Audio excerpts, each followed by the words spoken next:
Vision Care. Vishwasaniya Dakma. The Sri Lankan rupee, which has weakened nearly 4% so far this month and 9.2% this year, hit a record low for the 7th straight session today. It was weighed down by importer demand for the scarce US currency following the trade dispute between the United States and China over the past few months. Emerging market economies in the Asian region have come under severe pressure during the last few weeks as the rising US interest rates and trade fears have pushed worldwide investors to avoid Asia and move money to the US. Some Asian countries have been hit hard by the sell-off of emerging market assets such as Indonesia, India as well as Sri Lanka. However, a video where Deputy Governor of the Central Bank, Dr. Nandalal Veerasinghe, expressing views on the matter has been circulating in social media recently, where he addresses some of the economists' concerns. Within a short period of time, the rupee depreciated by 12% from 2011 to 2012, and in 2015 it depreciated by 9% in a short span of time. During the time between 2011 and 2012, the rupee depreciated by 12%, even after spending $4 billion worth of reserves. It was only our currency that was affected back then.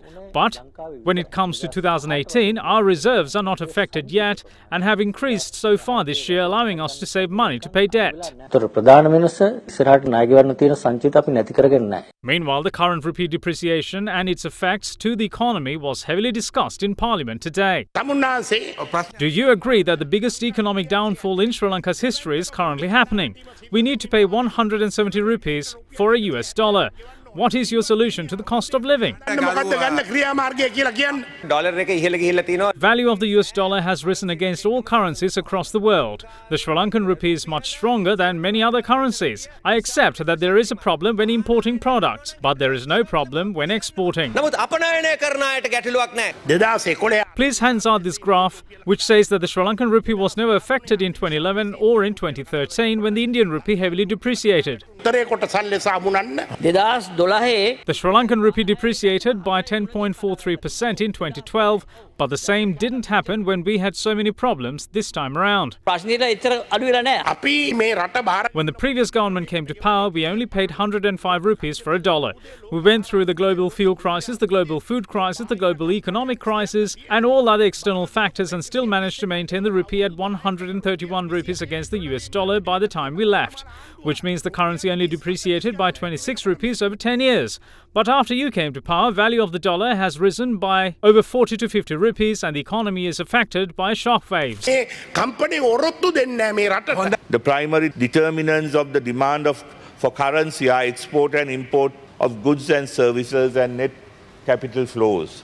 In Sri Lanka's case, these basic indicators remain positive and are moving in the correct direction. What is the alternative approach to managing the currency? An approach advocated by some of those in opposition is that the central bank should defend the currency and prevent currency depreciation by going against market forces. The only way to defend the currency is for the central bank to sell its hard-earned US dollar reserves and buy rupees from the market to artificially prop up the value of the rupees. This might have been possible if we did not have to make US dollars 4.5 billion worth of external debt repayments in 2019 and a similar figure in 2020.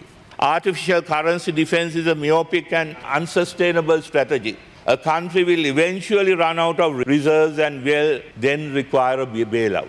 Furthermore, an artificially appreciated exchange rate creates further macroeconomic imbalances. It makes exports relatively expensive and it makes imports artificially cheap.